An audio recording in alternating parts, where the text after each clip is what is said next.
exageradamente pobres para que otros sean exageradamente ricos. Patria o muerte. Apología de la historia. Advertencia: los temas que se abordarán en el presente episodio poseen contenidos sensibles y que puede resultar ofensivo para algunas personas. Se solicita respeto y discreción. Hola y bienvenidos a Apología de la Historia, en un nuevo podcast de esta segunda temporada. Y hoy nos encontramos para hablar sobre la conmemoración de los 75 años de la liberación del mayor campo de concentración y exterminio durante el Holocausto, el tristemente conocido Campo de Auschwitz. Pese a ser un tema hablado en distintos aspectos, ya sea dentro de la educación, dentro de los establecimientos universitarios, como temas de investigación o incluso en distintas películas y series extremadamente famosas a nivel mundial, siempre quedan vacíos que son importantes aclarar. Por ejemplo, desde qué era un campo de concentración, quiénes y por qué lo construyeron, hasta incluso cómo se produjo su liberación. Justamente estas y otras preguntas son las que desarrollaremos en este podcast. Primera parte, la persecución en la Alemania nazi. Desde que se produjo el ascenso de Hitler y la consolidación del régimen nazi en Alemania, se comenzó a instalar la persecución legalista antijudía. Es decir, el propio régimen va a sancionar distintas medidas, distintas leyes que buscaban perseguir a toda la colectividad. Estas fueron las famosas leyes de Nuremberg, sancionadas en 1935, cuyo objetivo principal era, desde el punto de vista de los alemanes nazis, la protección de la sangre y el honor alemán. Entre otros aspectos, se prohibía el casamiento y las relaciones sexuales entre arios y judíos. Además, los judíos alemanes fueron privados de sus derechos civiles, excluidos de los empleos públicos, universitarios y judiciales. También se les prohibía ingresar tanto al ejército alemán como a ejercer la medicina. Había campañas de prensa contra los intelectuales judíos para alentar su exilio fuera del país. A las persecuciones de escritores socialistas, comunistas y liberales se le sumó la prohibición de obras de autores judíos como Sigmund Freud y Albert Einstein, e incluso la censura de artistas como Kandinsky por ser considerado un arte degenerado. Sin embargo, el hito de la persecución se produjo en 1938, en la recordada Noche de los Cristales Rotos, donde se produjeron múltiples saqueos a comercios judíos, ataques a tiendas de las colectividades en las principales ciudades alemanas y los incendios y demoliciones de sinagogas. Todas estas medidas fueron implementadas para forzar la emigración y consolidar una Alemania, entre comillas, limpia de judíos. Segunda parte, Auschwitz y el exterminio. En 1939, el ejército alemán invadió Polonia, y este fue un acontecimiento clave para el inicio de la Segunda Guerra Mundial. Durante la ocupación, los judíos, tanto polacos como del resto de Europa Occidental, fueron trasladados por la fuerza y concentrados en barrios especialmente cerrados y amurallados llamados guetos. Al comienzo, la comunidad judía lo consideró como una forma de alivio, siempre y cuando podamos entender esta expresión dentro de su contexto determinado, frente al hostigamiento que sufrían cotidianamente. Sin embargo, el deterioro de las condiciones de existencia y el debilitamiento físico que produjo la muerte por hambre y enfermedades como la tuberculosis o la tifus agudizaron esta situación. Mientras que grupos seleccionados podían obtener permisos de trabajo para salir de los guetos de Varsovia o Cracovia, y ser explotados como manos de obra cautiva por los industriales alemanes. De este modo, comenzó a sistematizarse la explotación de la fuerza de trabajo hasta su extinción como un nuevo método de exterminio. Va a ser en este contexto, en esta situación tan caótica y tan horrorosa, donde el mayor campo de concentración va a ser construido. En 1940, en Polonia, se construye Auschwitz. Actualmente, si accedemos a la posibilidad de viajar y conocer estos lugares, vamos a encontrarnos con dos campos. Auschwitz I, que era el campo de concentración original, y Auschwitz II, que fue construido posteriormente como campo exclusivamente de exterminio. Estaba localizado a unos 70 kilómetros de la ciudad de Cracovia y cumplía originariamente el objetivo de concentrar prisioneros políticos. Pero como sabemos, más de 1 millón de personas fueron asesinadas ahí, de las cuales el 90% aproximadamente eran judíos. Las demás personas asesinadas pertenecían a miembros de la resistencia, intelectuales, homosexuales o gitanos. El segundo campo fue el más grande y el que tradicionalmente se los conoce como Auschwitz. Fue construido al año siguiente, en 1941, en la localidad de Birkenau, que se ubicaba a 3 kilómetros del campo principal. Fue construido con la función de exterminar a los prisioneros que entraban en él. Para ello fue equipado con 5 cámaras de gas y hornos crematorios, cada uno de ellos con capacidad para 2.500 prisioneros. Aunque en un primer momento no se llevaban mujeres al campo, a partir de 1942 y de los últimos años de la Segunda Guerra Mundial, comenzaron a ser trasladadas a Auschwitz II, donde eran asesinadas u obligadas a participar en crueles experimentos. Va a ser el gran pensador del Holocausto judío, Primo Levi, quien va a señalar a Auschwitz como la representación de la industrialización de la muerte a escala inédita. Con la crueldad que significa utilizar estos términos, el autor se refería a una situación donde la vida humana no significaba nada más que un número grabado sobre el brazo, donde se esperaba las duchas de las cámaras bajo gases tóxicos, los hornos crematorios y las fosas comunes.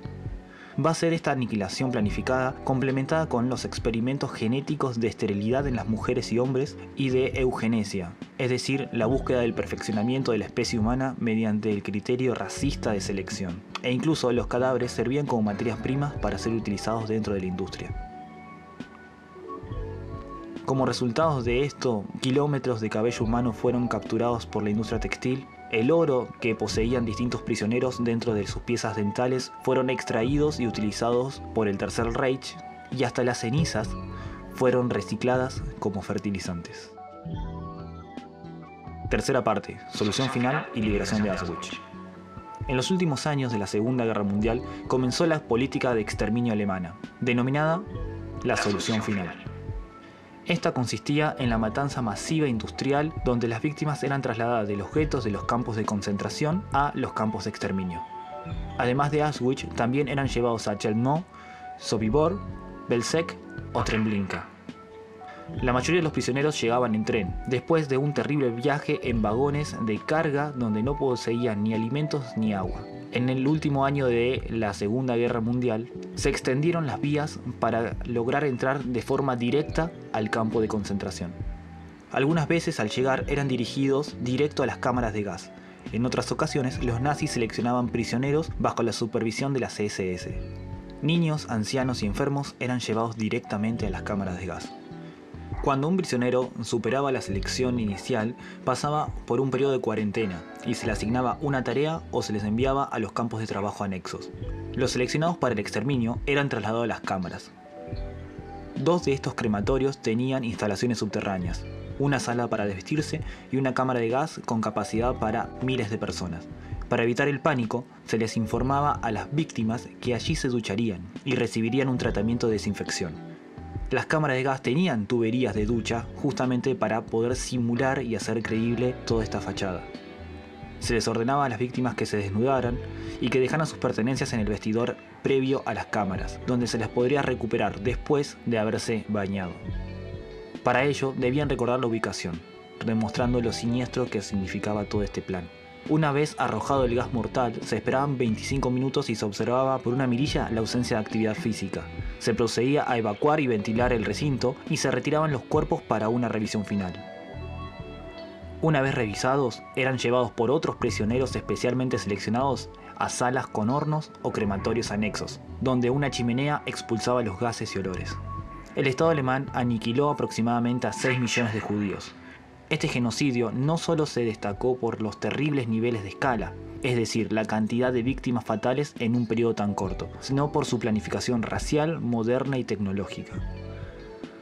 Los médicos y científicos nazis colaboraron directamente con el Holocausto al desarrollar los programas raciales de esterilización y utilización de los prisioneros para experimentos científicos. ¿Cómo se produjo la liberación?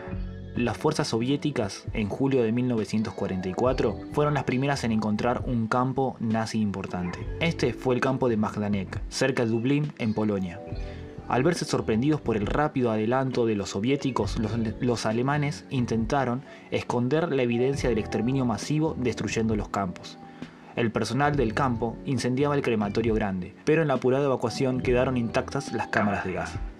Durante esos meses, los soviéticos también llegaron a los campos de exterminio de Belzec, Sobibor y Treblinka. Los alemanes habían desmontado los campos en 1943, es decir, un año antes, después de que la mayoría de los judíos polacos habían sido asesinados. Finalmente, el 27 de enero de 1945, los soviéticos liberaron Auschwitz. Los nazis habían fusilado a la mayoría de los prisioneros en las marchas de la muerte, y cuando los soldados entraron en el campo encontraron vivos solamente a algunos miles de prisioneros extremadamente hambrientos. Había abundante evidencia del exterminio masivo. Justamente si nosotros buscamos imágenes, fotografías de este momento, del Holocausto y de los campos de concentración, las fotografías que accedemos son específicamente de este momento, cuando los soviéticos ingresan y pueden documentar la situación de los campos de concentración y la realidad que estaban viviendo los prisioneros que ahí vivían. Los alemanes habían destrozado a la mayoría de los depósitos en el campo, pero en los que quedaban los soviéticos encontraron las pertenencias de las víctimas. Descubrieron, por ejemplo, cientos de miles de trajes de hombres, 800.000 vestidos de mujeres, además de un montón de rastros materiales de las personas que habían pasado por allí. Además de la derrota alemana y de la disolución del Tercer Reich, esto permitió conocer los datos sobre el exterminio y en noviembre de este mismo año de 1945, un tribunal militar internacional juzgó los crímenes de guerra nazi. El juicio se desarrolló en la ciudad alemana de Nuremberg, bajo los lemas de crímenes de lesa humanidad. Solamente con la liberación de los campos fue posible exponer al mundo las atrocidades de los nazis. Si bien existían una fuerte suposición y distintos indicios que hacían suponer la persecución de los nazis sobre la comunidad judía, no existía prueba material hasta el ingreso de los soviéticos en Polonia y en los demás campos de concentración en Alemania. Fueron los prisioneros que sobrevivieron los que más pudieron atestiguar lo que allí pasaba. Ellos parecían esqueléticos a causa de las demandadas horas de trabajo forzado y de la falta de una nutrición adecuada. Muchos estaban tan débiles que no podían moverse. Las enfermedades eran un peligro constante y muchos de los campos tuvieron que ser quemados para prevenir la difusión de epidemias. Los sobrevivientes de los campos enfrentaron un largo y difícil camino de recuperación.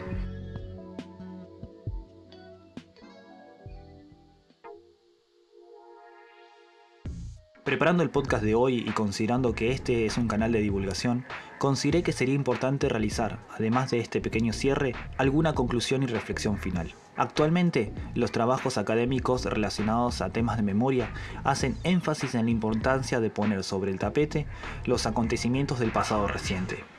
Aquellos hechos que han tenido un fuerte impacto y un trauma en la sociedad contemporánea y que siguen vigentes en debates actuales. En este sentido, el Holocausto y el exterminio de la comunidad judía no es un tema que pase desapercibido.